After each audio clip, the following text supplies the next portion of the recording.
Bem, bom dia a todos. Bem-vindos ao painel que vai discutir o papel dos espaços para a promoção das melhores relações. Este é o maior painel que vamos ter nesta conferência, portanto, no mínimo terá que ser o melhor, nós esperamos. Mas pela qualidade e pela experiência e alta qualificação que temos aqui presente neste painel, certamente que vai ser bastante interessante, bastante impactante. Sendo que na preparação deste painel foi colocada uma questão aos participantes, a vocês que estão desse lado, sobre o local onde cada um mora e sobre o que mudaria. Ao nível de espaços verdes, espaços físicos, projetos a implementar, questões mais relacionais, ambiente, sustentabilidade, foram colocadas algumas questões.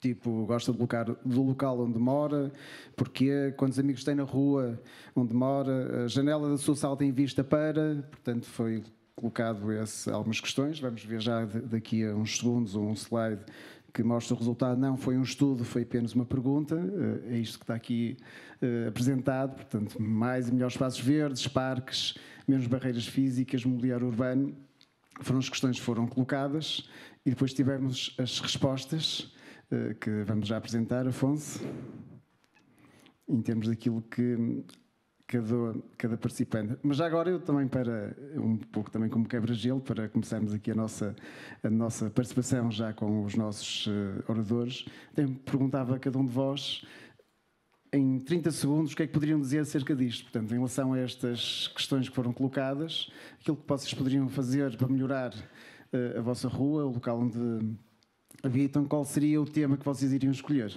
Começava aqui já pela minha esquerda com o Luís Loures. Muito bom dia a todos, cumprimentar todos, agradecer naturalmente aqui o convite.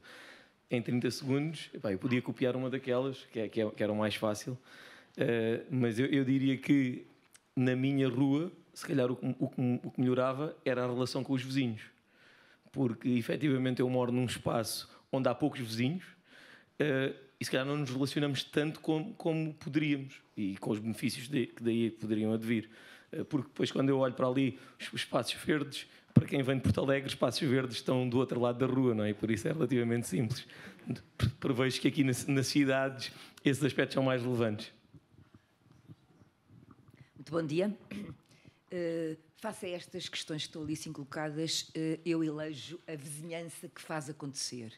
E isto pela importância que hoje o coletivo tem no sentido de sobrepor a toda uma organização que nos é imposta e a possibilidade de fazermos por nós aquilo que consideramos que é importante. Eu, quando pensei nesta pergunta, de facto, a primeira coisa que me veio à mente foi poder ter mais corredores verdes para uma pessoa, quando se desloca a pé ou de bicicleta, não ter que andar a misturar-se no trânsito.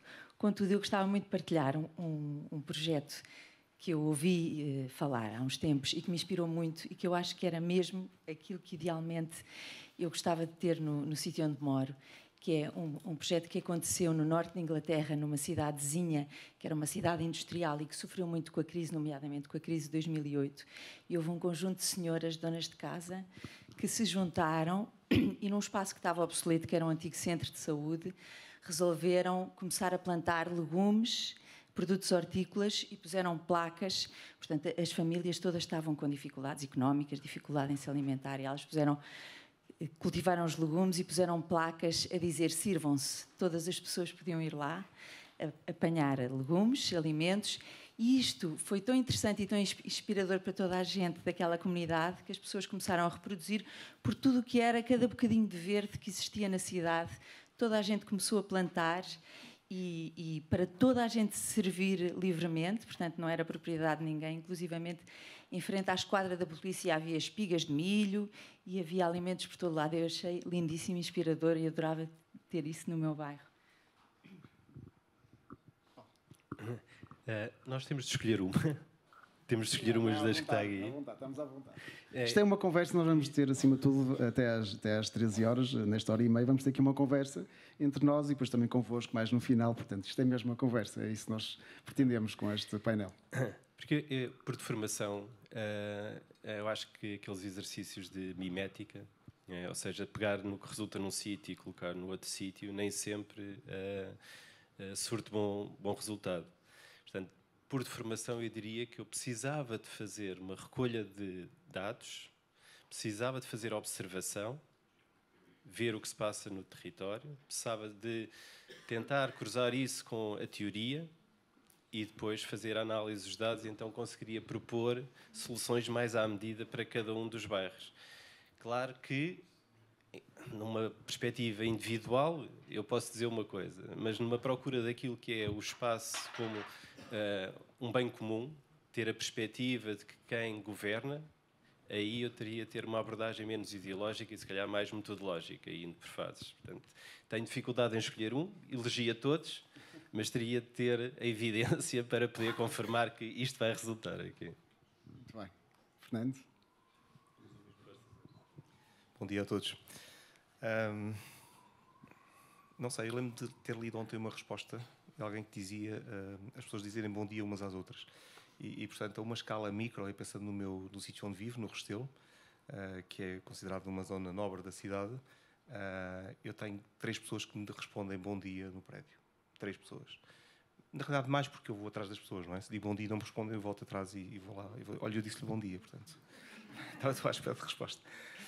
Isto é uma escala micro. E ainda dentro do edifício, já para não sair do edifício, se calhar transformava a sala de condomínio, que é, como todos sabemos, normalmente um espaço de desencontro, e transformava claramente num espaço de encontro e não de desencontro.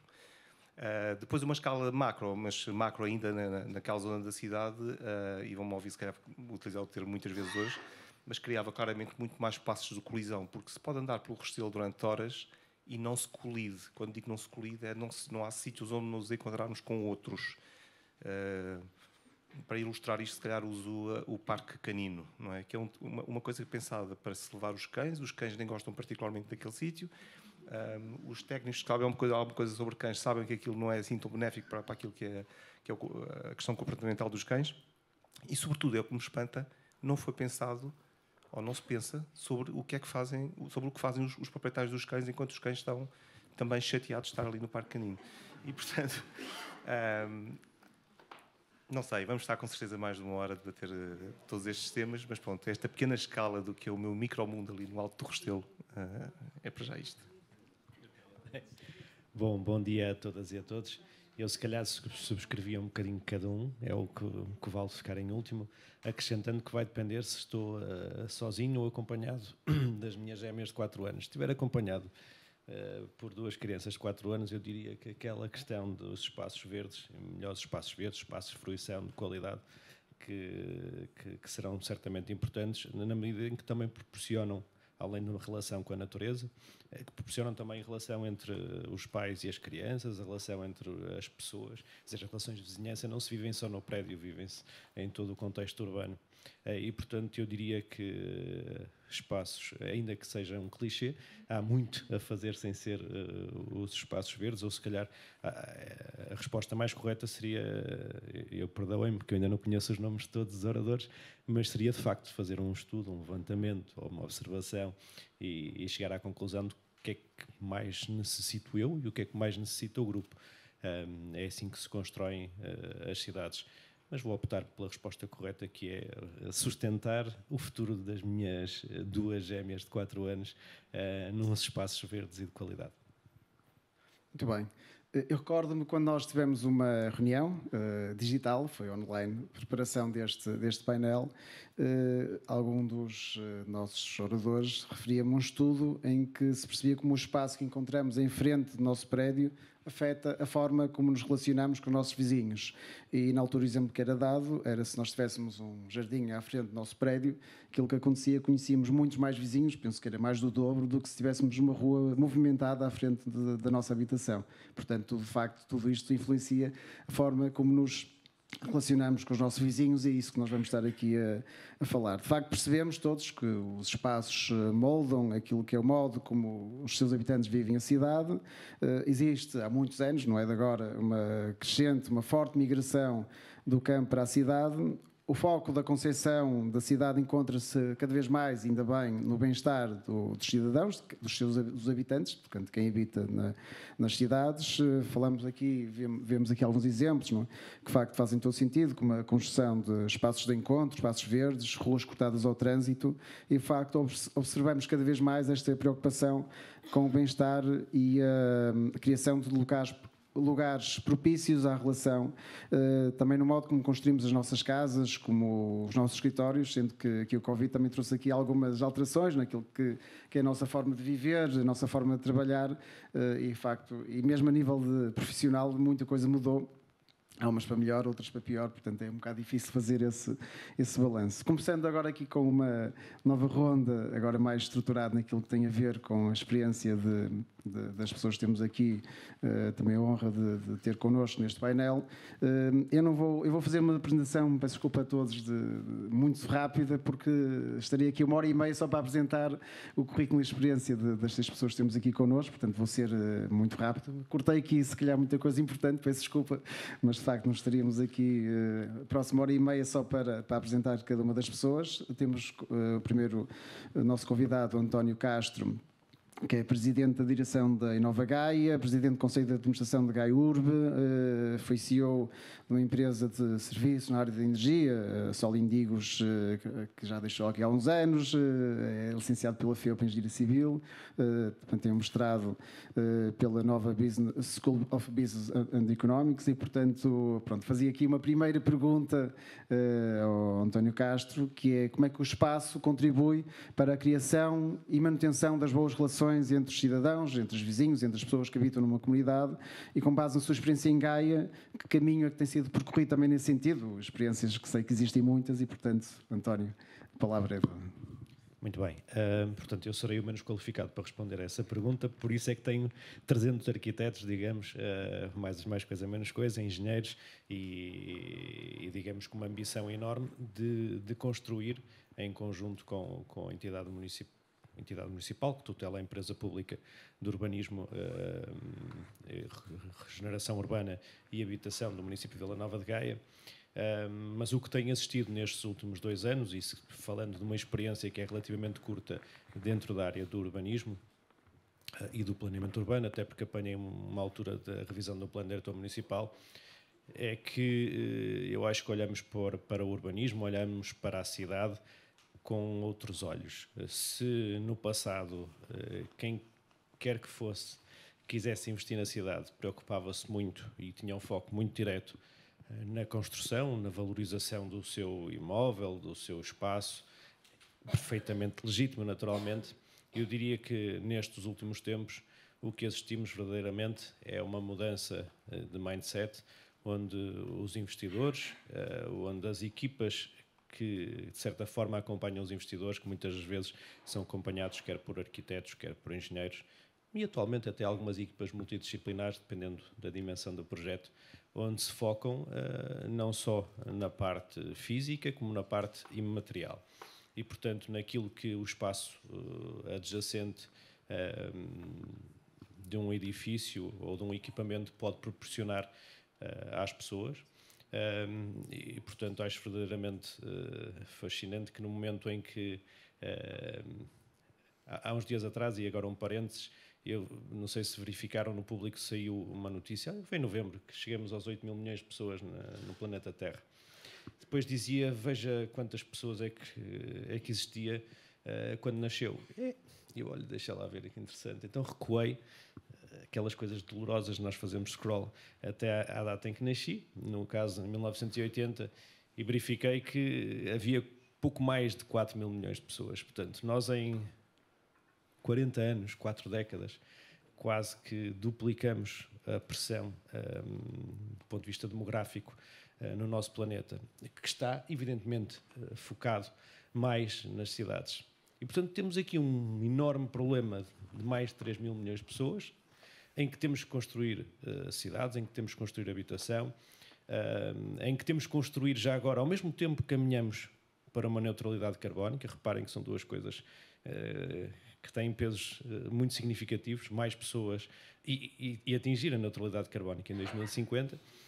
E, portanto, quando olhamos para a cidade e quando qualquer município, seja ele mais ou menos desenvolvido, olha para a cidade, e Vila Nova de Gaia neste momento é dos municípios com maior carga do ponto de vista do processo de urbanismo no país, de certa forma requer muito cuidado do ponto de vista daquilo que nós queremos para a cidade, porque a parte importante é o que é que nós pretendemos, mas também o que é que as pessoas pretendem.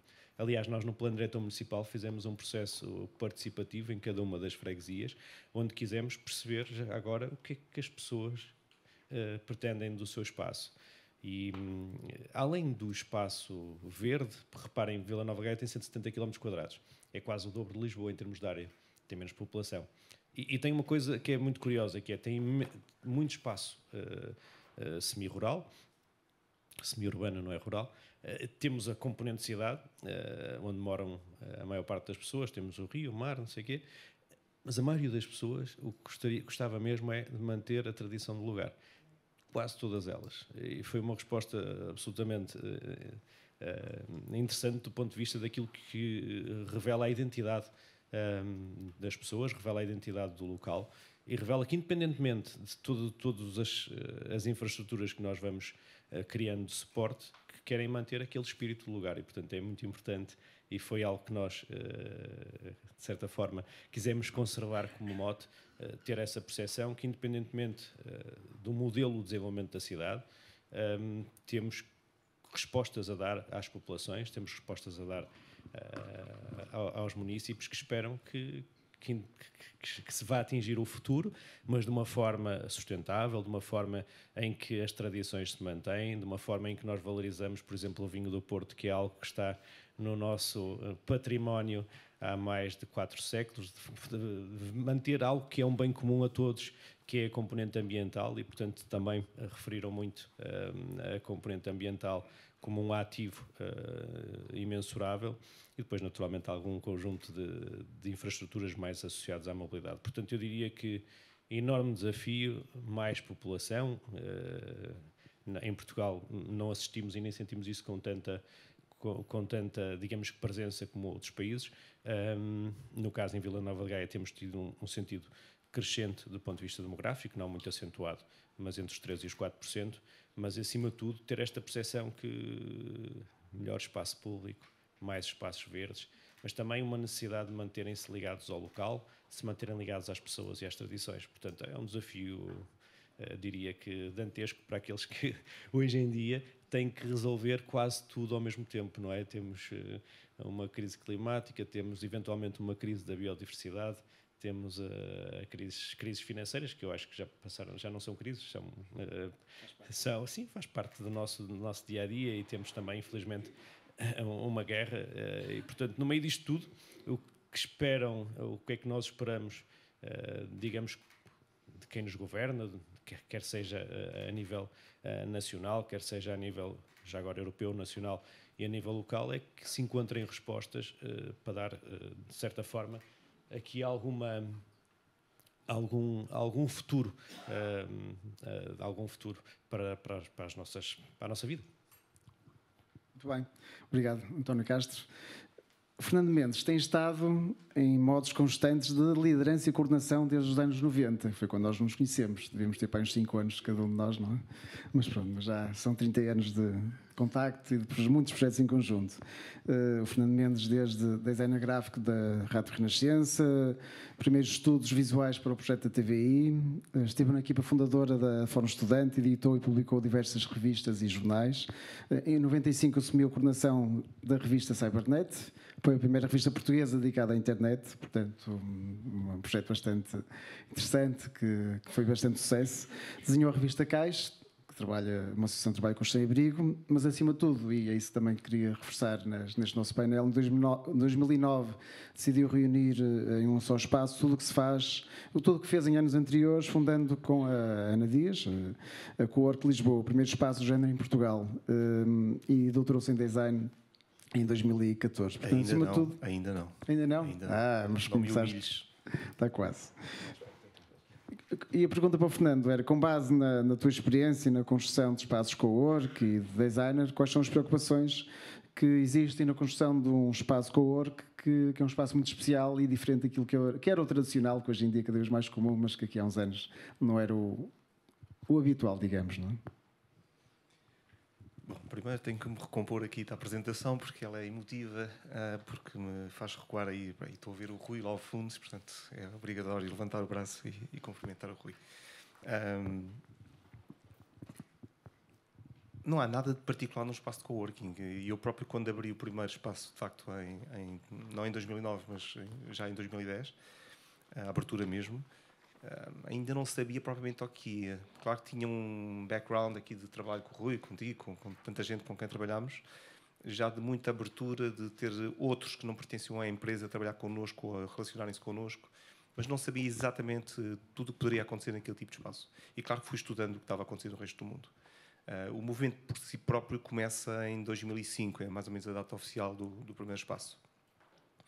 Mas este movimento é um movimento de consequência, quer dizer, não, se calhar como todos, não é? Não houve um plano propriamente dito. Ninguém planeou começar a abrir espaços de coworking, e eles por simplesmente começaram a abrir, uns atrás dos outros. E abriram muito na antecâmara do que foi a crise, para voltarmos ao tema, assim, continuamos sempre em crise, a crise nos Estados Unidos, em 2007, 2008, e portanto estas pessoas, sobretudo os freelancers, mais do que propriamente as empresas, e é engraçado porque o movimento nasce no meio académico, não é? O primeiro espaço de coworking nasce de uma série de académicos, de gente que estava ligada à universidade, nos Estados Unidos, e começaram a perceber uma coisa muito simples. Não era possível, a partir de 2005, já no século XXI,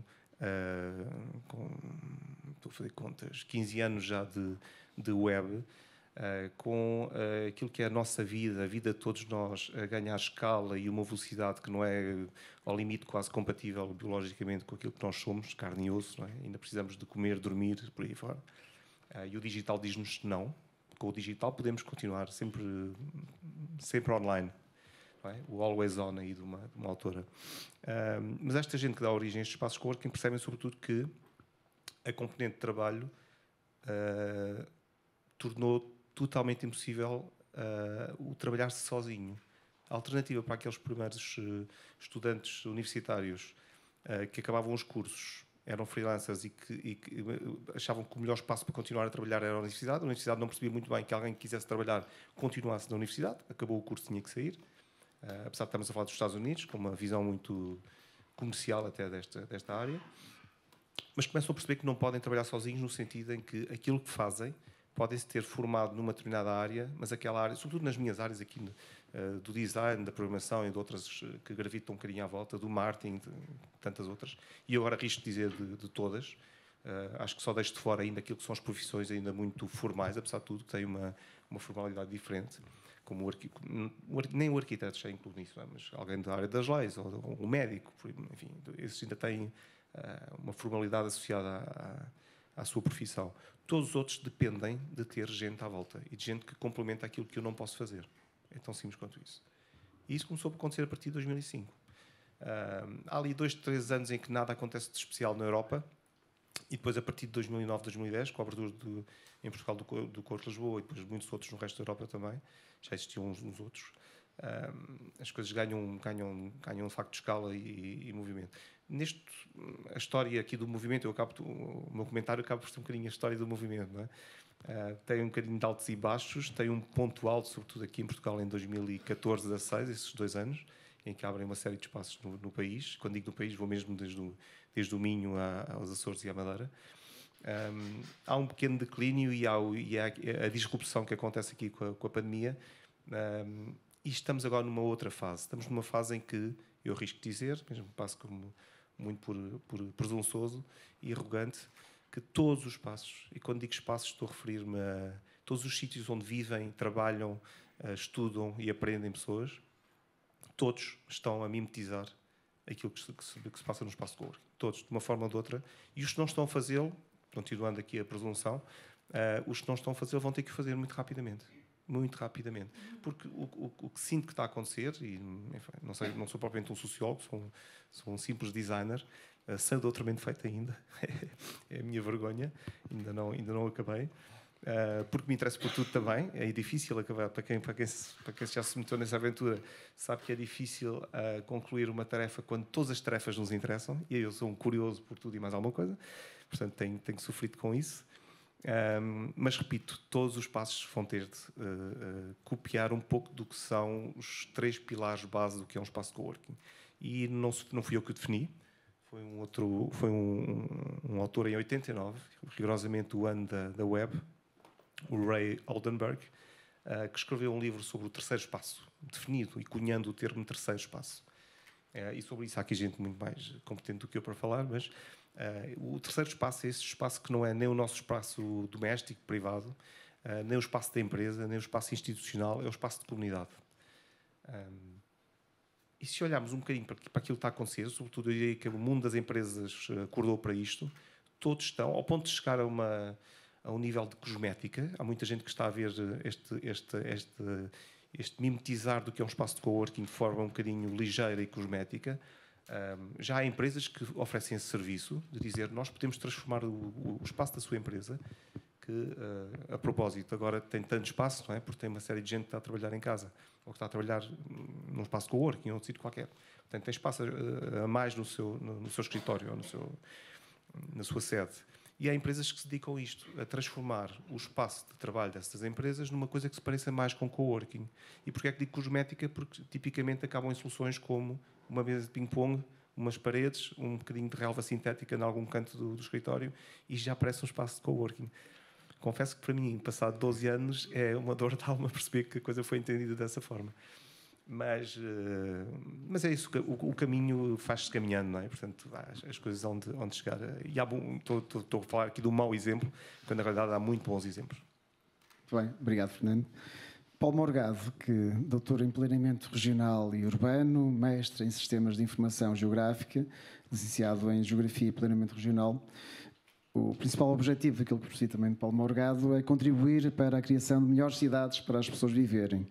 Mais recentemente, os seus interesses de investigação centram-se em cidades inteligentes, saudáveis, sustentáveis, neurocomputação, neurourbanismo, cidades cognitivas em tempo real.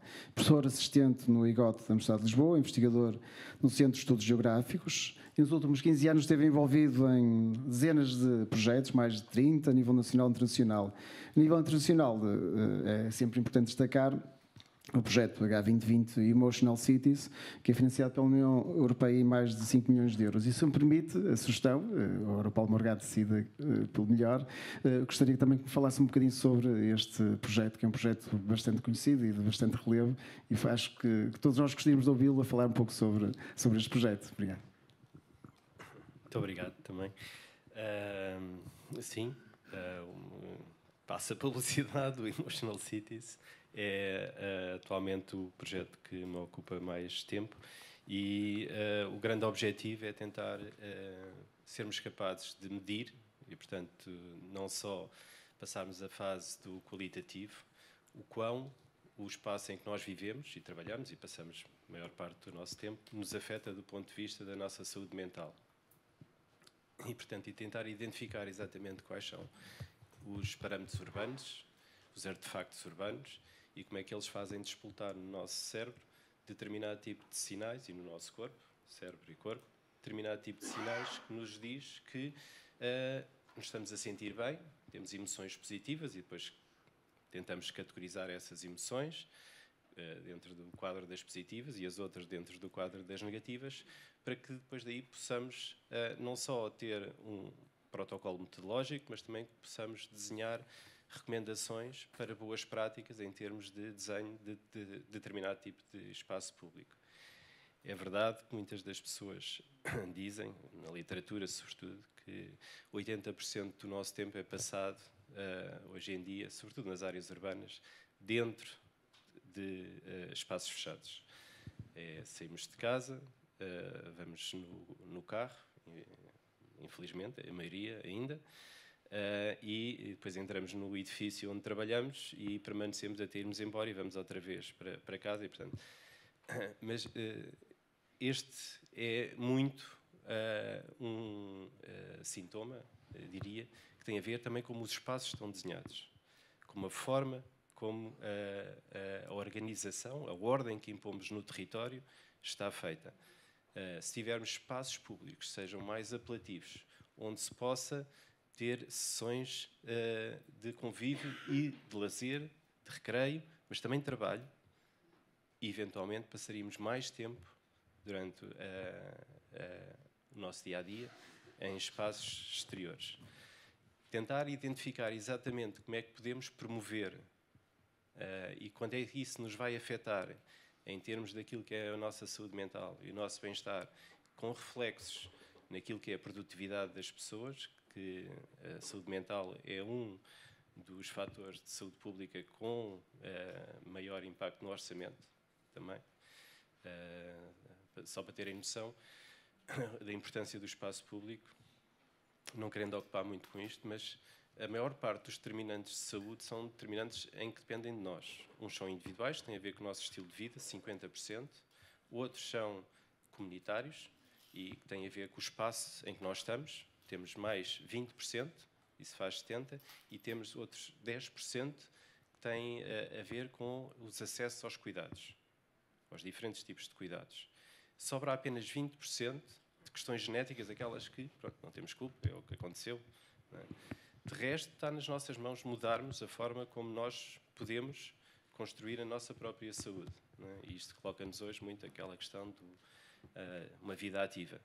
A forma como desenhamos, mais uma vez, o espaço pode promover essa vida ativa. Em vez de nos deslocarmos de carro, podemos nos deslocar de modos mais a questão do lugar, modos suaves, modos que promovam uma atividade naquilo que é as deslocações casa-trabalho. Claro, temos de combater aquilo que foi a prática dos anos 80 e dos anos 90, que é do subúrbio, de o viver longe de um planeamento por zonamentos. Enfim, isto levava-nos a muitas outras conversas. Eu só queria ligar aqui ao que foi dito, que era, por exemplo, tivemos aquelas pessoas que têm uma visão que estão muito à frente do seu tempo. Jane Jacobs, eu não sei se isto é familiar a todo, mas é uma urbanista, uma jornalista, uma ativista, que na segunda metade do século XX, nos anos 50, 60, nos Estados Unidos, que era toda uma indústria baseada no automóvel, né? A motor industry, em que era muito conhecido os subúrbios de qualidade, né? Em que as pessoas queriam ter um espaço maior, em vez de estar no centro da cidade. E a cidade era apenas os locais de trabalho. E ela combatia exatamente a questão de tornar os espaços como lugares, a identidade do espaço, o sentido de pertença e de comunidade. Só hoje é que nós começamos a discutir isto. Jan Gehl, um dinamarquês que na década de 80 transformou muitas cidades, entre as quais introduziu a bicicleta em Copenhaga. Hoje a cidade, as pessoas deslocam-se, mais de 60% da população desloca-se casa-trabalho de bicicleta. Tem autoestradas de bicicleta. Até tem engarrafamentos de bicicletas. Para quem nunca foi, eu fui em moto de passeio uma vez, andar de bicicleta, não se pode andar lá em moto de passeio como andamos aqui, não é? Um turista que anda lá é completamente atropelado. Isto para dizer que é possível mudarmos a forma como as nossas mentalidades têm muito a ver com a forma como é desenhado o espaço. E nós mudamos os nossos hábitos de vida e a forma como utilizamos e criamos o espaço, é possível de criar melhores ambientes. Jane Jacobs também dizia uma coisa que é muito interessante, que era: as cidades têm algo para dar a todos, individualmente, desde que, e também por causa disso, elas sejam construídas por todos. Né? E daí que seja muito importante estes processos que estavam a ser falados de observação no território, de chamar as pessoas não só para o processo de decisão, mas também para o processo de construir os fatores e os critérios que podem levar à decisão. Sejam coautores do processo de criar a cidade. E isso faz a diferença. No nosso projeto no Emotional Cities, e pronto, perdoe-me, aqui na academia, né, e nesta posição, aquilo que nos é pedido é que nós vejamos sempre um bocadinho mais à frente. Mesmo que seja um bocadinho utópico, temos de levar as coisas um bocadinho para lá daquilo que é o standard, o status quo. Não é?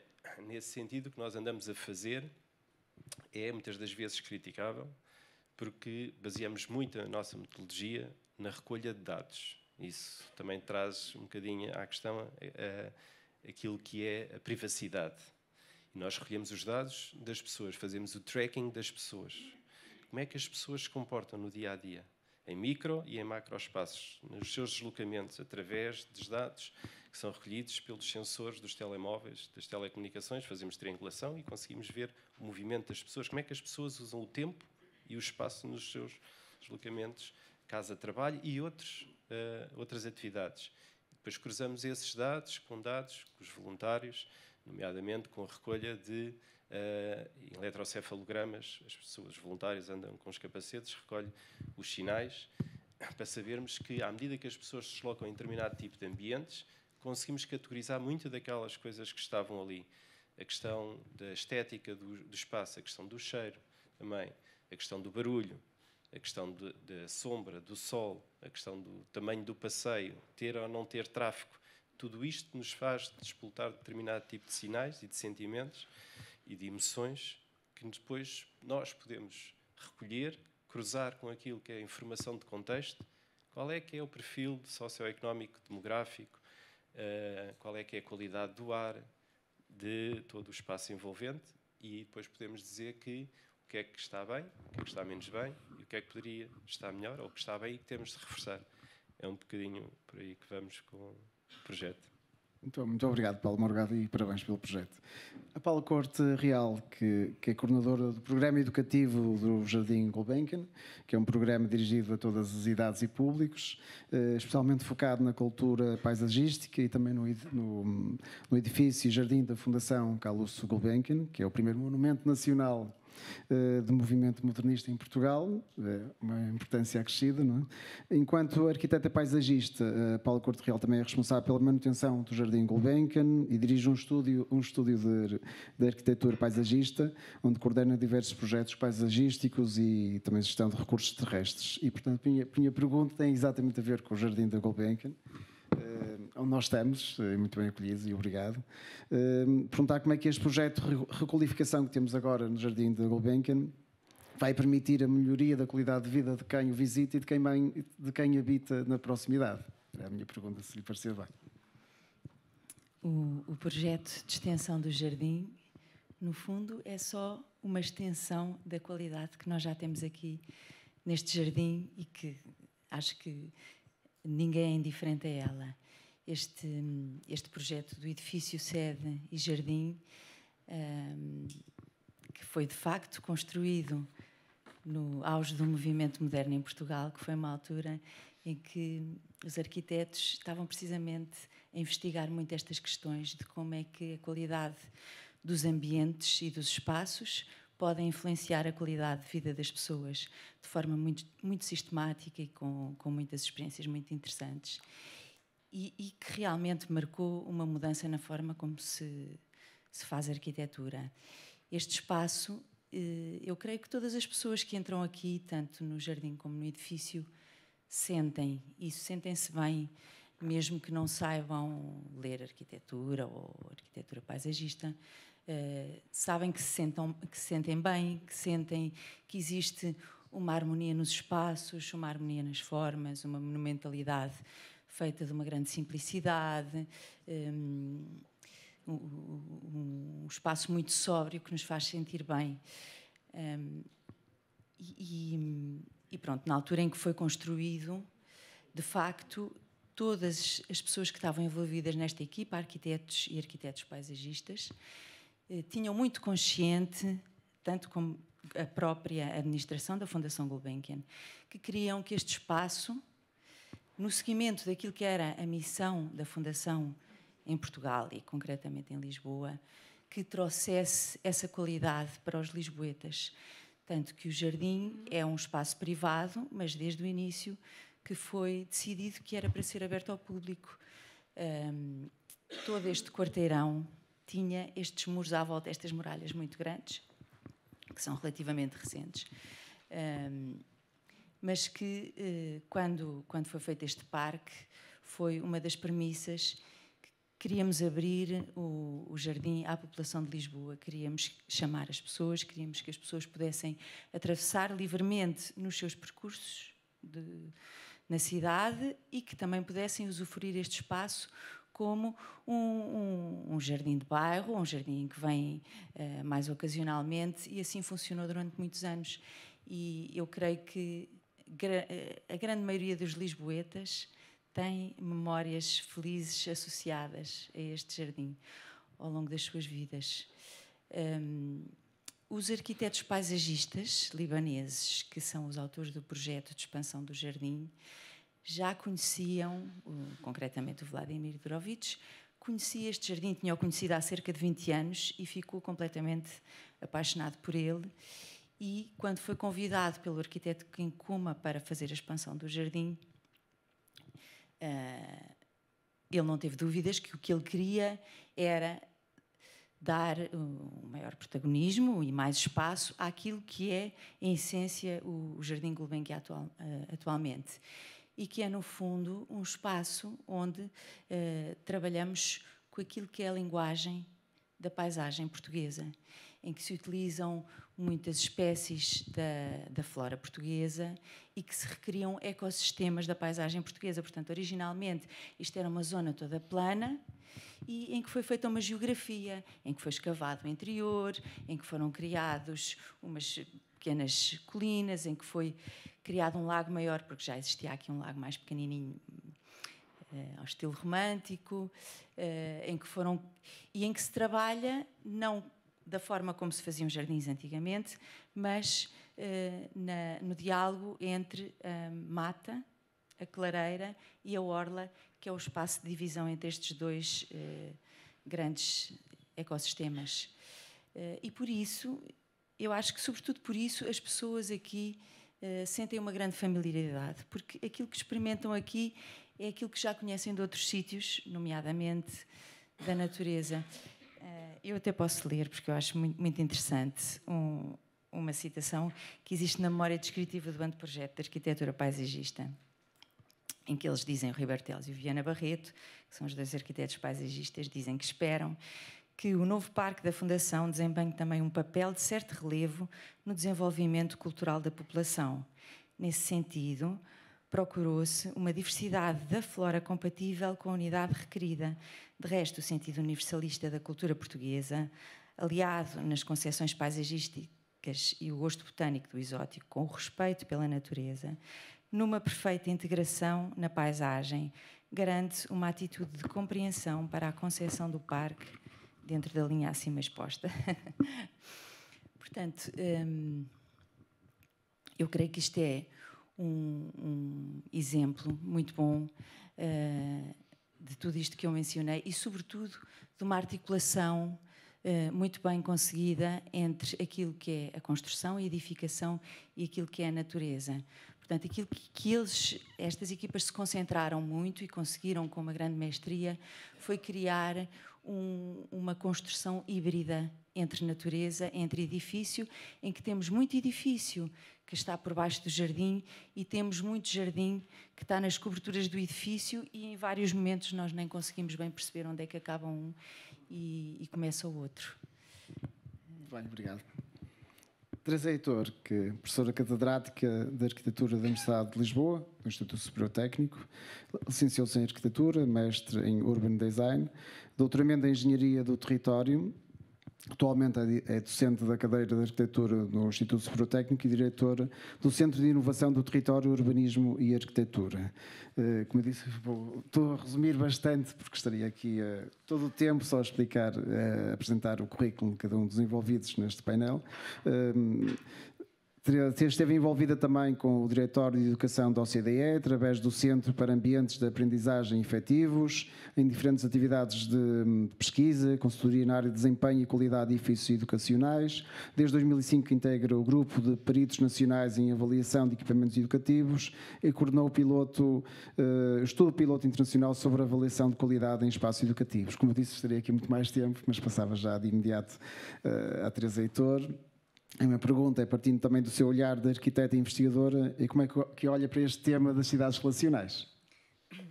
Boa tarde, muito obrigado. De facto, há aqui assim uma questão que me parece que é fundamental quando nós falamos na cidade relacional e que tem a ver com o momento em que nós estamos.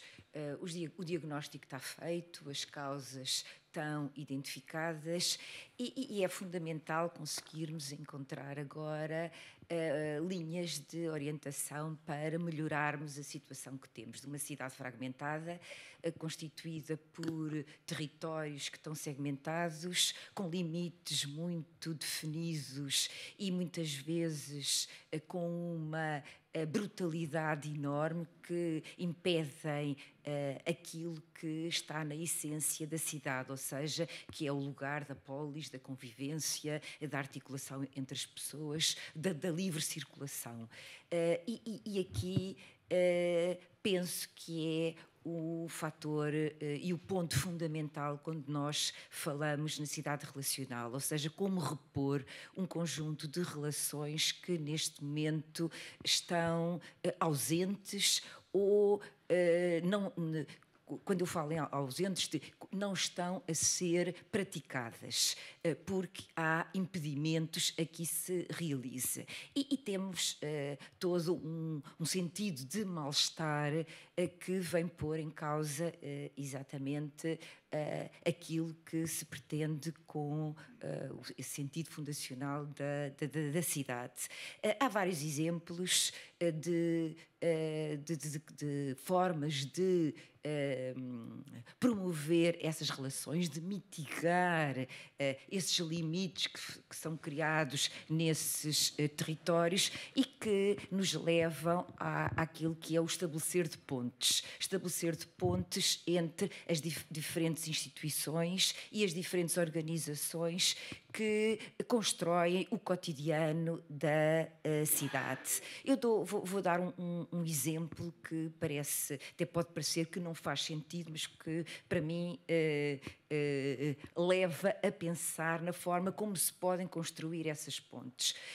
O centro de saúde a que eu pertenço está localizado ao nível do bairro que ele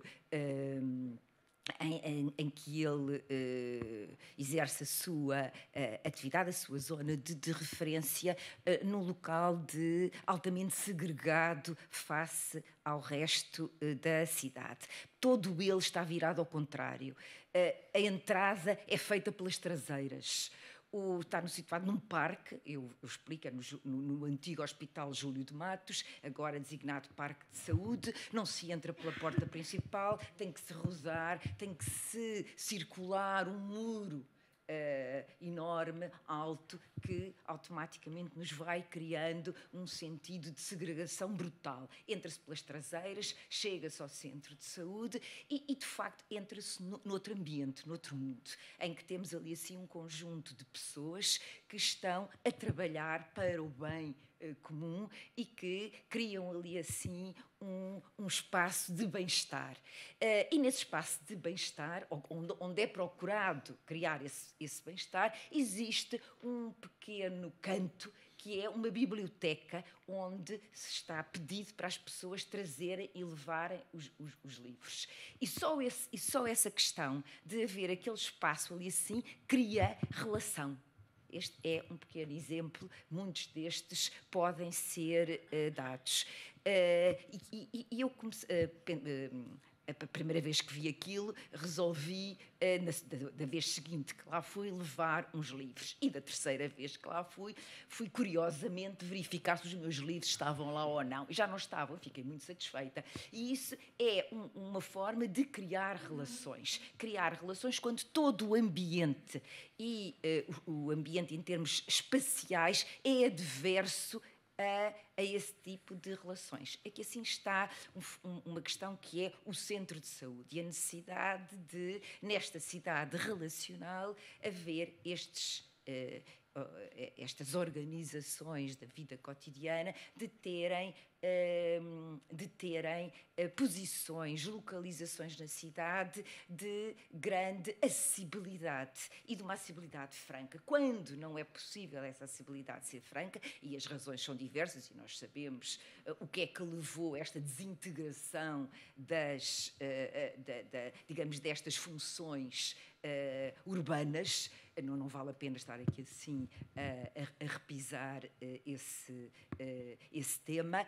Agora, é fundamental reconstruir e conseguir encontrar pontos. E quem fala no centro de saúde, fala na escola, fala na biblioteca, fala no jardim, a necessidade de encontrar formas em que esses espaços sejam também espaços de encontro e que criem, de facto, essa relação que pode ser ou que deve ser restabelecida. Não de uma forma natural, porque a cidade evoluiu e já não o permite, então criando ou forçando pontes que possam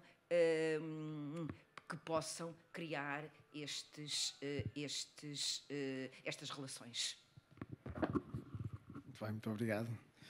Luís Louros, que é professor coordenador principal e atualmente presidente do Instituto Politécnico de Porto Alegre. Em 2006 aceitou o convite que lhe foi dirigido para iniciar o doutoramento na Universidade do Algarve, onde obtém uma bolsa de doutoramento na área de arquitetura e urbanismo, pelo que eu percebi também, permitiu realizar uma parte significativa deste trabalho de investigação nos Estados Unidos e no Canadá, mais concretamente em Michigan e também na Universidade de Toronto. Em 2014 foi convidado para integrar a direção da Escola Superior Agrária e do Politécnico, na qualidade de subdiretor, que ocupou até 2017. Depois disso, tirou a licenciatura também em Agronomia, na Universidade do Algarve. Fez um pós-doc na área de desenvolvimento sustentável aplicado à produção agrária, também na Universidade de Extremadura, e, como eu disse, é atualmente o presidente do Instituto Politécnico de Porto Alegre. A minha pergunta, se percebe bem, é como é que o Instituto Politécnico de Porto Alegre, nos cursos que apresenta aos seus alunos, dá importância à relação entre o espaço, a interação na comunidade, a qualidade de vida da mesma, ou seja, como é que, em termos práticos, isto é transmitido para os alunos do Instituto? Bem, uma boa pergunta. Não, foi ótima, se calhar difícil, mas ótimo. Estou como o colega Fernando Mendes, fiquei a pensar, já estou a ficar velho, já foi há algum tempo. A questão prática, eu acho que tem muito que ver com o facto de conseguirmos encontrar aquilo que é a relação direta entre o que ensinamos, ou aquilo que nós queremos vender, e depois o que fazemos na prática.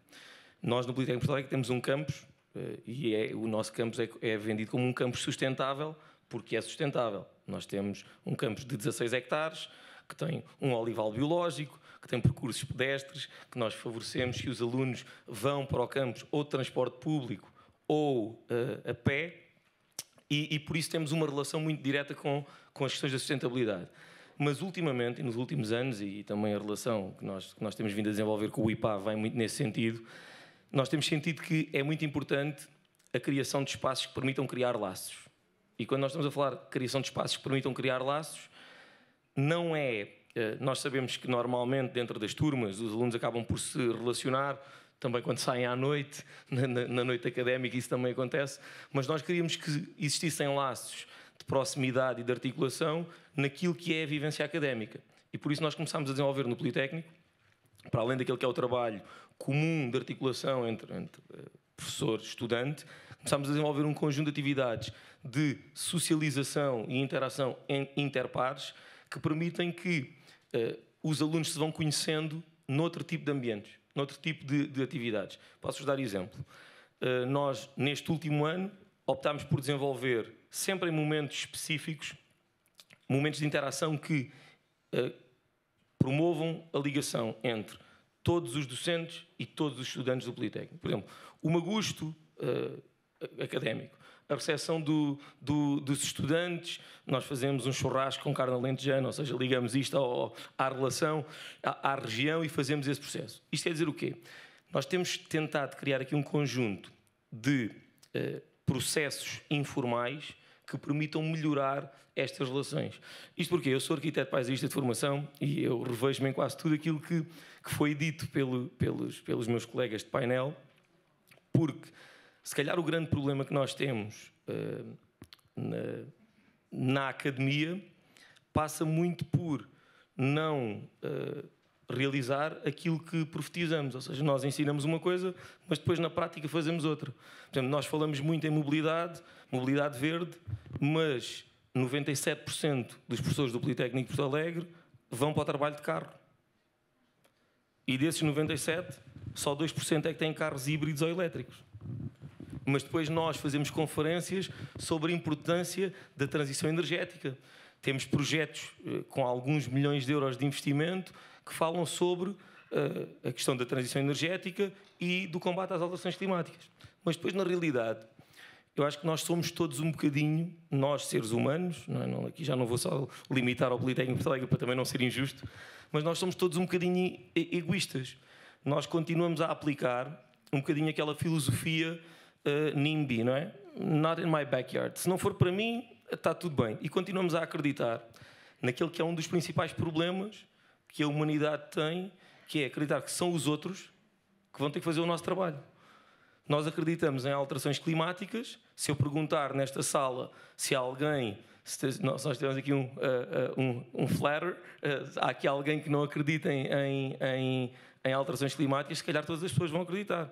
Mas se a seguir a pergunta for, então, e diariamente, o que é que cada um de vocês individualmente faz para contribuir ativamente para debelar este problema, se calhar a maior parte faz muito pouco ou mesmo nada. Então o que nós tentamos fazer, ou que estamos a tentar fazer, é envolver a comunidade académica. Por exemplo, nós temos um projeto, e vou ser muito rápido, temos um projeto que se chama Guardiões.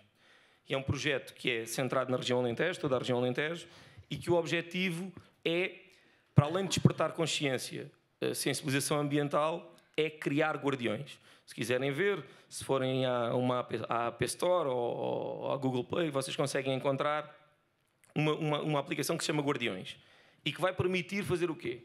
Vai permitir que cada um de nós meça num conjunto de atividades diárias que ações é que toma diariamente para contribuir para um problema que é de todos. Porque, na realidade, isto é mais ou menos a mesma questão de reciclagem. Todos devíamos fazer, mas o que é um facto é que muito poucos fazem. Porquê? Dá trabalho e eu também sou só um bocadinho. E eu lembro-me sempre de uma frase que, por acaso, até aprendi com o Rui Marques, numa das formações que ele deu, que é uma frase da Madre Teresa de Calcutá, que diz: sei que o meu esforço ou o meu trabalho representa apenas uma gota no oceano, mas sem ele o oceano será menor. E nós não aplicamos isto diariamente. Ou seja, nós não fazemos isto diariamente. E nós temos todos um exemplo muito simples.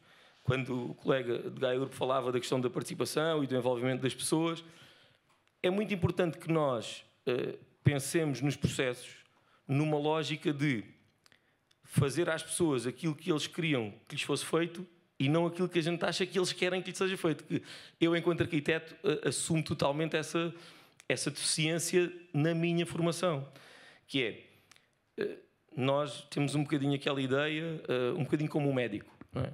O paciente vai ao médico e o médico faz o diagnóstico e diz: o senhor tem que tomar Benuron. E a pessoa vai para casa, vai à farmácia, compra Benuron e toma Benuron.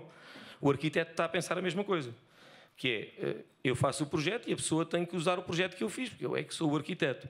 E cada vez mais, e felizmente isto tem vindo a mudar, mas cada vez mais é importante que mude, fazendo às pessoas aquilo que elas gostavam que lhes fosse feito. Eu dou um exemplo muito prático. Eu, em 2017, orientei um trabalho de fim de mestrado de uma aluna da Universidade de Trás-os-Montes e Alto Douro, que é um trabalho feito no Instituto da Criança e a Cidade e que visava analisar de uma forma específica, utilizando um agrupamento de escolas, salvo erro, em Gondomar, que queria ver porque é que as crianças não iam a pé para a escola, em situações de proximidade. Estamos a falar a menos de 500 metros da escola. Porque é que as crianças não iam a pé? E o estudo é muito claro em verificar que não há condições de segurança e acessibilidade para as crianças poderem ir a pé. E nós todos os dias, quem leva filhos à escola, eu tenho um filho de 6 anos, todos os dias assistimos àqueles engarrafamentos, que é carro para trás, carro para a frente, parece que estamos a jogar Tetris. Porquê? Porque as crianças que moram a 200 metros da escola, a 300 metros da escola, os pais vão levá-los de carro.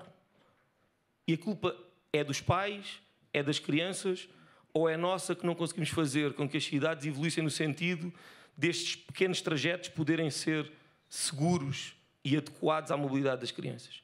Esse mesmo estudo dizia que as crianças tendem a ter uma postura mais individualista porque têm nas escolas poucos espaços de convívio, poucos espaços de interação obrigatória. Era assim que era visto. E o que é que nós mudámos? O estudo é de 2017. Se eu for às escolas em 2022, elas se calhar estão exatamente iguais àquilo que eram em 2017. E por isso, eu não quero estender muito mais esta intervenção, mas aquilo que eu acho é que nós temos que conseguir encontrar aqui uma solução de compromisso entre aquilo que é o compromisso individual de cada um de nós e aquilo que são os grandes objetivos de longo prazo da sociedade. Quando nós falamos em transição energética, ou em transição digital, ou em transição para a questão de um mundo mais adaptado mais às alterações climáticas, mais sustentável, é preciso que continuemos todos a querer caminhar nesse sentido. Porque sermos os melhores defensores, mas depois individualmente não fazermos nada, é o pior que pode acontecer ao planeta. Porque eu não sei se alguém daqui teve a oportunidade de visitar na Expo Dubai o pavilhão da Alemanha. Mas o pavilhão da Alemanha tinha uma mensagem subliminar extraordinária. Obviamente o pavilhão é tudo menos sustentável, podemos começar logo por aí, a Expo é tudo, o tema é a sustentabilidade e é tudo menos sustentável, mas a mensagem em si é uma mensagem subliminar fantástica. Porquê? Porque ao longo de um percurso relativamente longo, nós vamos sendo impelidos, temos um RFID, um identificador com RFID, vamos sendo impelidos a responder se estamos disponíveis para reduzir o consumo de carne, para reduzir as emissões de carbono, se estamos disponíveis para reduzir o tempo dos nossos banhos, para reduzir o consumo da água, um conjunto de perguntas muito significativas. E, no início, eles fazem um levantamento muito simples, com um nickname, religião, país, de origem, 3 ou 4 perguntas-chave. Depois, a parte final, que é a parte extraordinária, estamos numa sala mais ou menos deste tamanho, tem uns valores fixos ao teto e que aparecem informação. Estão aqui pessoas de 56 países. Eu não sei o que é que está a acontecer aqui com... Acho que tenho que me calar agora. Estão aqui pessoas de 56 países. Se calhar tenho que trocar. Acho que assim dá. É a mesma altura de me calar, mas só para terminar, estão aqui pessoas de 56 países, de 32 religiões, não interessa, whatever. Uma informação e todos estão disponíveis, 99% estão disponíveis para reduzir o consumo de carne, para melhorar aquilo que é a redução das emissões carbónicas. Estão disponíveis para reduzir o tempo de banho, mas depois a questão é que as coisas só dependem se cada um de nós quiser fazer esse exercício. E aquilo tem uns balocinhos presos ao teto, que não são balouços porque não têm uma corrente, têm um ferro, e nós, a partir do momento, podemos começar a balouçar. E cada um de nós, a balouçar, vai produzir energia, que é a energia que alimenta parte do vídeo wall onde estamos a ver esta mensagem. Isto para dizer o quê? Que se cada um de nós não quiser fazer a mensagem, se cada um de nós não for o Fernando que diz bom dia às pessoas e quando as pessoas não lhe respondem, volta atrás e diz, olha, eu disse-lhe bom dia. A questão é um bocado essa. Porque eu moro numa rua que tem 20 pessoas. E eu conheço todos os meus vizinhos pelo nome. Quando eu dizia melhorar as relações, eu gostava que a minha rua fosse como a rua da minha avó. Onde, quando eu não tinha ovos, eu podia ir a qualquer uma das casas dos meus vizinhos pedir ovos e sabia que eles faziam o mesmo quando não têm farinha. É uma coisa um bocadinho pequena, mas que ajuda tanto a melhorar as relações, que é fundamental que cada um de nós seja um ator de mudança e esteja disponível para dar estes passos. Porque se nós pensarmos que são os outros que vão fazer este exercício, dificilmente vamos sair do sítio onde estamos. Obrigado. Mas chegamos a perceber que o próximo churrasco em Porto Alegre vai ser tofu. Já não vamos ter forco preto, não é? Deixa-me só dizer uma coisa que eu tenho que dizer isto. Nós fizemos um churrasco de carne alentejana e vou explicar porquê. Explico muito rapidamente.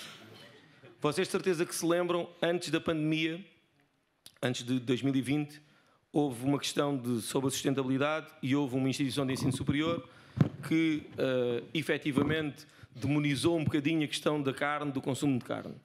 Eu sou engenheiro agrónomo, também de formação, e posso-vos dizer que a produção de carne de bovino, se for feita como é feita no Alentejo, é benéfica na balança carbónica. Porquê? Porque cada vaca tem que utilizar 2 hectares de pastagem, 1 hectare de pastagem fixa 10 toneladas de CO2, uma vaca produz apenas 1,8. O que significa que estamos a falar de uma vaca que produz 1,8 e tem que estar em 2 hectares de pastagem que produzem entre 20 a 22. Ou seja, conseguem fixar. E por isso, produzir vacas no Alentejo é benéfico. O que não é benéfico é a forma que depois toda a gente já sabe, como se produzem noutras latitudes, em que temos extensões de soja para alimentar as vacas. Isto já nos levaria a outra discussão.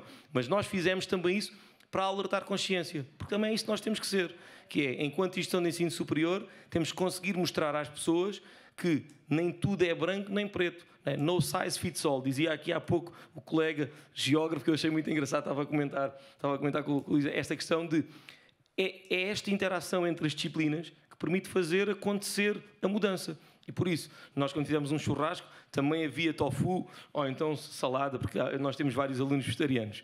E por isso a questão prática, eu quando dei aqui o exemplo do churrasco, é no momento do convívio. Bem, isto mais uma lição é que um engenheiro não se deve meter com um agrónomo, mas para falar de tofu, não é? Mas pronto. Agora, o que se pretende é termos aqui uma conversa, que eu pedi a todos era, se calhar, não termos aqui uma intervenções muito superiores a 2, 3 minutos, para conseguirmos rodar um pouco, e depois, mais no final, passarmos também à nossa plateia. Todos nós vivemos em sítios diferentes, Gaia, Porto Alegre, Lisboa, Matosinhos, portanto temos aqui experiências diferentes. Aqui a minha pergunta inicial, o desafio, digamos, é percebermos como é que nós olhamos para a cidade onde vivemos, o que queremos para a nossa cidade, quais desafios, boas iniciativas também queiram referir e como é que seria a cidade ideal. Portanto, a minha pergunta é um pouco essa, é uma conversa que gostaria de que tivéssemos aqui. Não da minha parte, que estarei aqui acima de tudo a ouvir e a aprender, mas da vossa parte, e para não fazermos aquilo que foi a sequência habitual das outras 2 sequências que tivemos, começava pelo Teresa Heitor, se não se importa. Falar da cidade ideal hoje é algo muito complexo, sobretudo em função de todas as incertezas com que nos deparamos. A cidade ideal, penso também, por outro lado, que é difícil de imaginar. Agora, o que é uma cidade que eu considero que é aquela para a qual nós devíamos caminhar e, sobretudo, lutar? Porque quando eu falo em lutar, isto é no sentido de ser um espaço de construção coletiva. E a cidade, na sua essência, é um espaço coletivo. Por isso, cabe-nos a todos nós pensarmos que temos que dar um pouco do nosso trabalho no sentido de sermos atores ativos e participantes nessa construção coletiva. E aqui a cidade ideal será uma cidade de bem-estar, onde as desigualdades espaciais são atenuadas ou preferencialmente não existem. É aquele o conceito que hoje está muito na ordem do dia, que é designado pela justiça espacial, em que todos têm a possibilidade e o acesso aos espaços, uma cidade que, por conseguinte, não segrega, mas integra. Muito bem.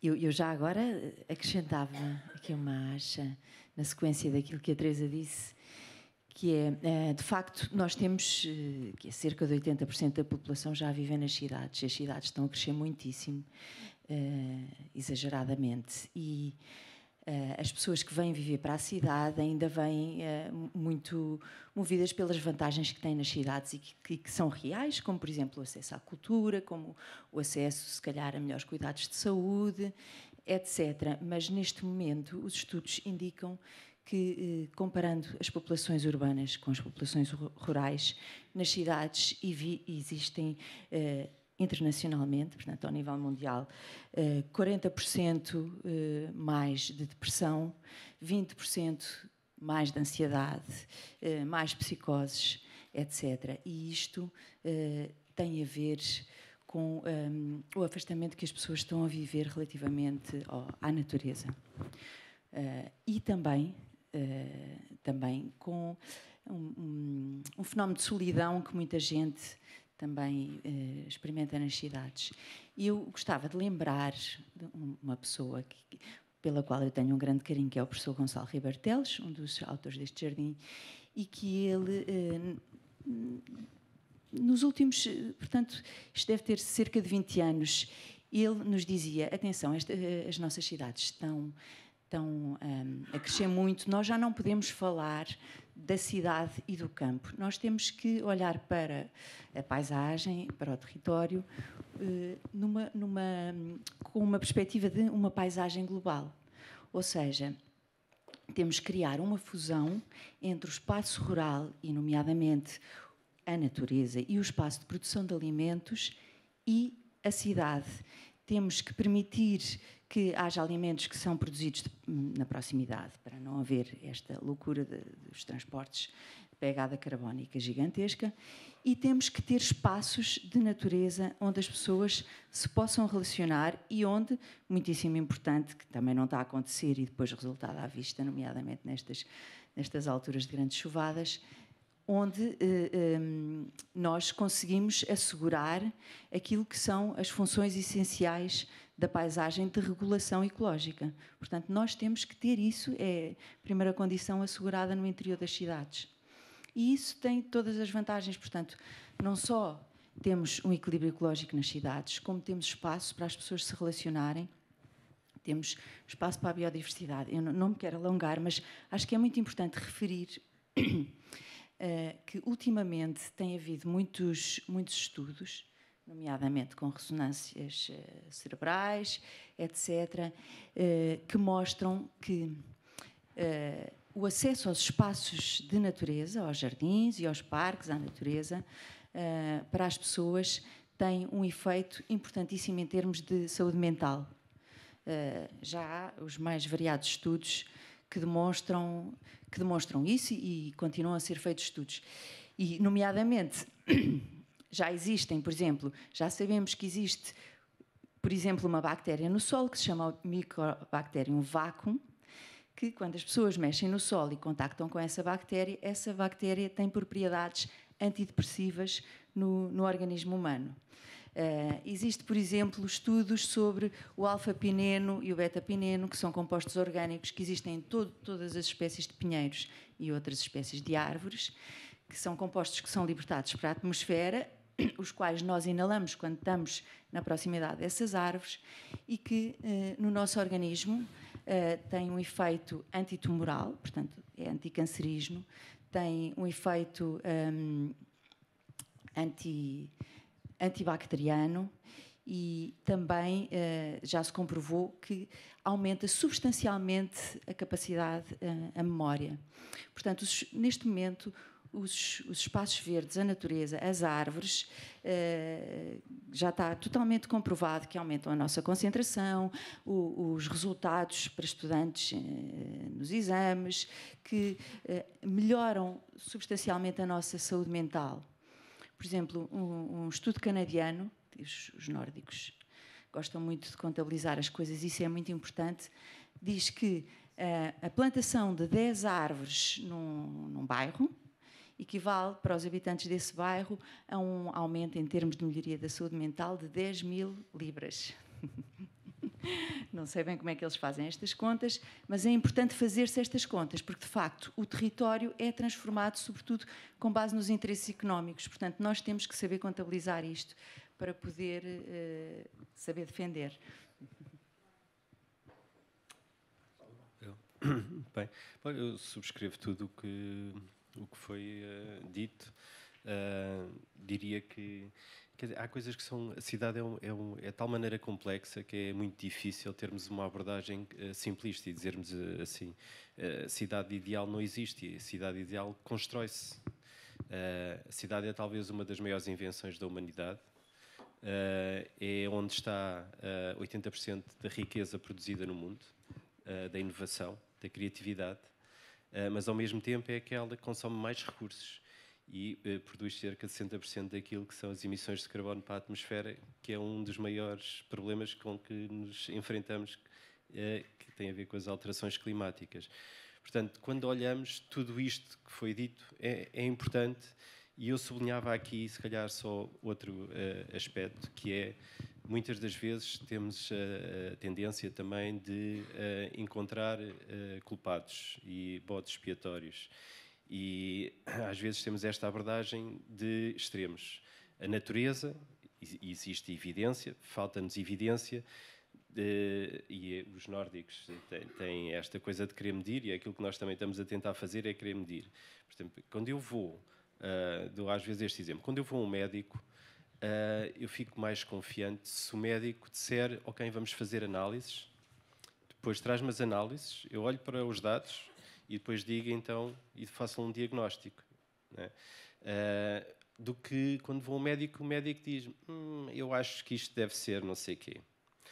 Quer dizer, o achamento deixa-nos aqui numa situação um bocado desconfortável. E o mesmo quando vou andar de avião. Também gosto que tenha sido feito um estudo meticuloso e com medidas para que o risco seja mínimo. E aqui é um bocadinho a mesma coisa. Portanto, quando dizemos que o verde nos faz bem, então assim, então vou viver para o campo. E curo-me de qualquer problema. A questão é que, a verdade, os valores são muito mais altos na cidade, mas o que as pessoas gostam é de diversidade, ou de biodiversidade. Eu gosto do verde na cidade.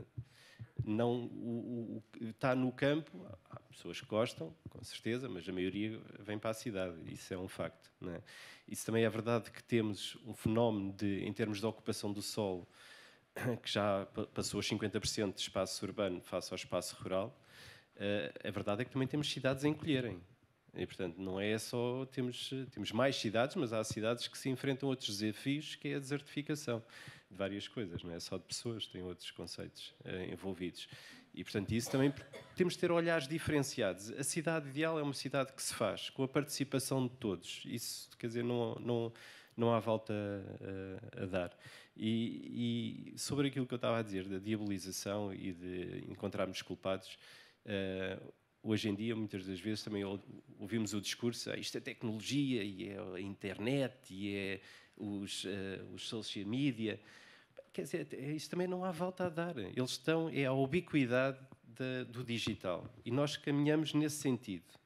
E o que nós temos é tirar partido disso e ver o lado positivo, porque a tecnologia, senão ainda comíamos carne crua, porque o fogo foi uma grande invenção. O frigorífico e as arcas congeladoras revolucionaram a forma como o território é organizado, como o carro. E a internet a mesma coisa.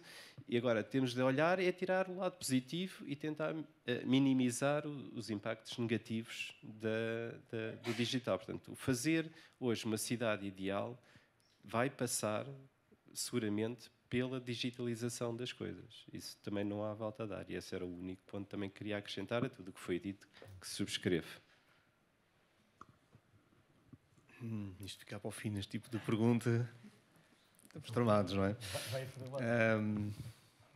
Concordando com tudo o que ouvi, mas gostava de provocar. Já não vamos ter tempo depois para a resposta à provocação, portanto é ótimo, não é? Posso provocar porque já ninguém vem atrás de mim. Mas eu acho que chegamos a uma altura em que está a acontecer alguma inversão também de poderes. Quando digo inversão de poderes, refiro-me sobretudo a esta coisa muito punk, quase. A rua é que manda. É a rua que manda neste momento. Isso percebe-se nas redes, percebe-se em várias dimensões das nossas vidas. E como designers, devo dizer-vos que os designers, não é um exclusivo, eles sempre gostaram de o dizer, temos alguma obsessão, para não dizer total obsessão, com o utilizador, não é? O user-centered, esta coisa de estarmos sempre a desenhar a partir dos nossos utilizadores, são aquele for o público daquilo que estamos a desenhar. Não é um exclusivo dos designers. E está tão democratizado agora que eu acho que está a ser usado por muita gente. Mas isto para dizer o quê? E é essa a provocação. Nós não temos que ensinar nada aos nossos cidadãos. Temos que aprender com eles. E é essa a provocação. E isso diz respeito à cidade, diz respeito à universidade, diz respeito a muitos espaços e muitas instituições, e é essa a inversão, é que temos que ter a humildade de aprender com os nossos utilizadores, seja na universidade, seja nas empresas, seja em muitas outras áreas. E queria dar-vos, já que foram aqui já citados vários exemplos, eu não vou falar de stigmergia hoje, que é uma coisa da área da entomologia, do estudo dos insetos, uma das razões pelas quais o meu doutoramento vai derrapando, e isso valia uma outra conferência quase.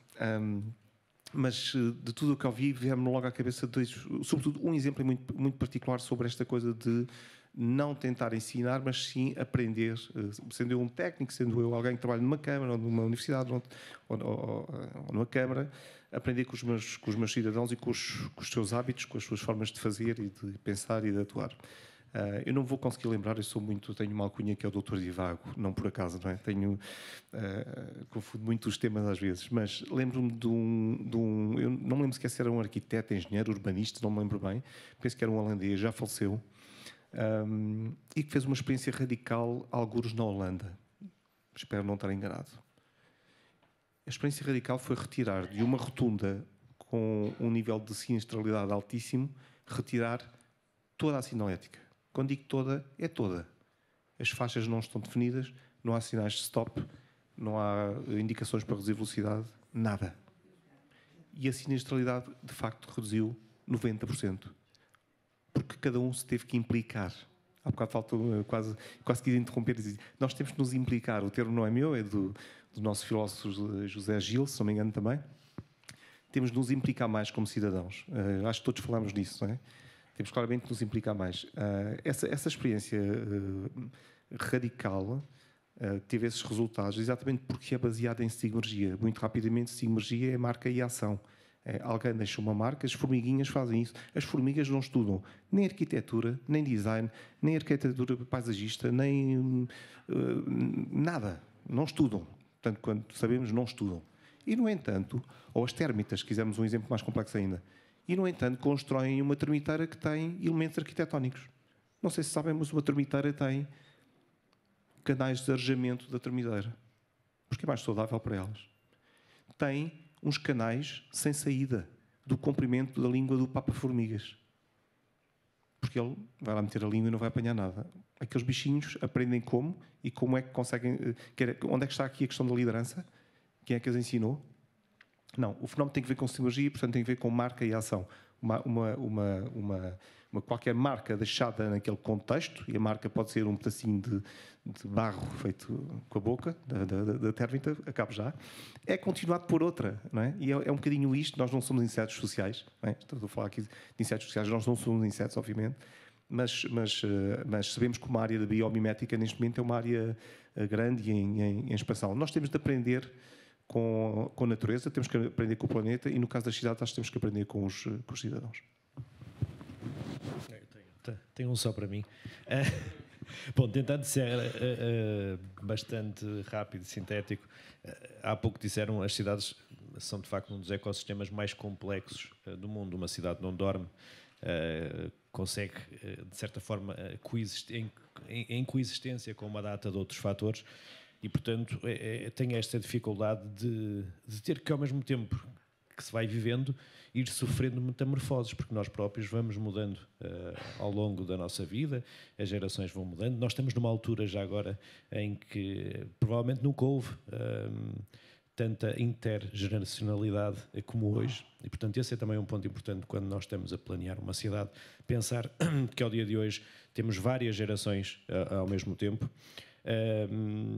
e se calhar olhar para aquilo que foi, fazer aqui uma regressão e pensar desde a Revolução Industrial até o século XX, as cidades foram orientadas para não promover as relações nem o convívio, foram orientadas para o consumo. E foram orientadas para o consumo porque também o driver e aquilo que nós monitorizamos enquanto países, foi o produto interno bruto. Portanto, digamos que as políticas públicas também têm muito, ou estão muito relacionadas com o modelo de desenvolvimento que cada um de nós vai tendo. Se eu tivesse, e voltando agora, tentando transitar isto para outro ponto, nós estamos de facto num momento, diria que da vida, também extraordinário, além de temos várias gerações, temos a tecnologia a andar a uma velocidade absolutamente inacreditável. Quando em 1860 o Alexander Bell fez um telefone, para ter 100 milhões de utilizadores demorou 75 anos, porque não havia, digamos, tantas interações como ao dia de hoje.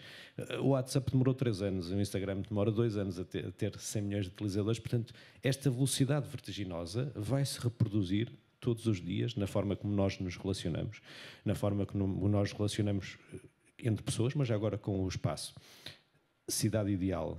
Epá, eu acho que eu de certa forma estou a olhar lá para fora e tenho estado quase petrificado com esta possibilidade de estar ao mesmo tempo em que estou a ouvir conhecimento, de estar a ver pessoas que não conheço, que estão atentas a temas que de certa forma impactam no nosso modo de vida, poder ter digamos que esta natureza é absolutamente estonteante. Depois acho que deverá ser também uma cidade ideal, é uma cidade que é orientada para as crianças. Há vários estudos, e eu não vou ter tempo para isso, em que €1 investido numa cidade orientada para as crianças e para as relações das crianças também reverte em €10 de investimento, porque vão ser melhores cidadãos e, portanto, sendo melhores cidadãos, serão pessoas que serão muito mais ativas no seu dia-a-dia.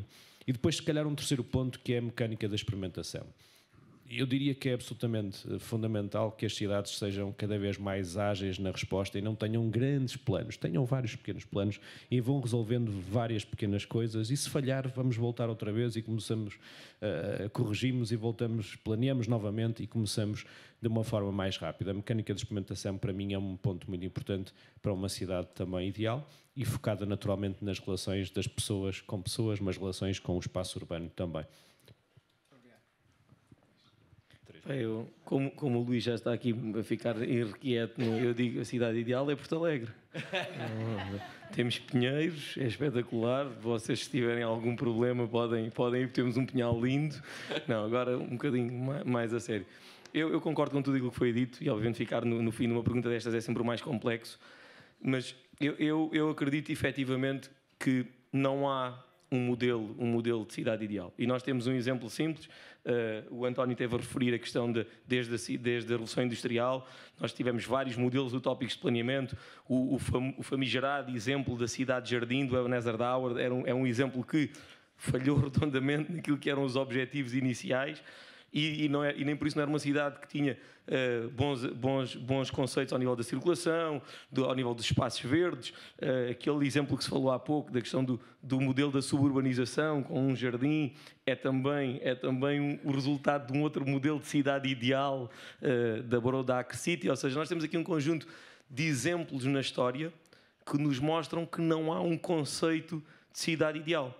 O que há é aprender com aquilo que são os dados, ou seja, a questão da utilização dos dados é muito relevante, e depois eu juntava aqui a questão da utilização dos dados à humildade, eu diria que tinha que ser transversal. Eu tive a oportunidade de aprender muito com um professor que foi meu professor nos Estados Unidos, o professor Michael Huff, que infelizmente faleceu há cerca de 3 anos, que dizia uma coisa muito boa sobre a questão do modelo de criação da cidade, que é, em todos os projetos, a única coisa que conta verdadeiramente é a intenção. Ele dizia, a intenção tem que ser boa. Porque só o tempo é que vai dizer se o projeto vai funcionar ou não. Nós vimos projetos que, do ponto de vista técnico, são extraordinários e que, depois, do ponto de vista da utilização, falham redondamente. Porquê? Porque o público que os vai utilizar, se calhar, não tem os objetivos, as intenções, as vontades que quem os planeou pensava que tinha. E por isso, ao nível da cidade ideal, eu volto a dizer que é Porto Alegre, porque eu sou do Algarve e decidi viver em Porto Alegre, e por isso, para mim, esta é a cidade ideal. Agora, o que eu acho é que nós devemos todos despertar aquele que é o nosso objetivo coletivo de podermos individualmente contribuir para cidades melhores. E para isso temos que ser cidadãos ativos, temos que conseguir influenciar aquilo que são as políticas, porque muitas vezes a questão da política e da decisão tem um impacto muito significativo. Nós estaríamos aqui mais umas quantas horas, e eu agora, como sou o último, posso dizer isto: se nós disséssemos, do ponto de vista da gestão urbanística, as nossas cidades são pensadas a sustentabilidade para 4 anos, porque daqui a 4 anos há um mandato novo e tem que se fazer coisas em 4 anos, não dá para pensar em coisas a longo prazo, e por isso temos aqui um conjunto de problemas que podem ser soluções se forem encarados do sítio certo. Peço desculpa, mas tenho ali duas meninas à porta a dizer-me que temos mesmo que acabar. Acima de tudo, agradecer aos nossos 6 magníficos oradores pelos conteúdos e pelo conhecimento que nos trouxeram. Obrigado.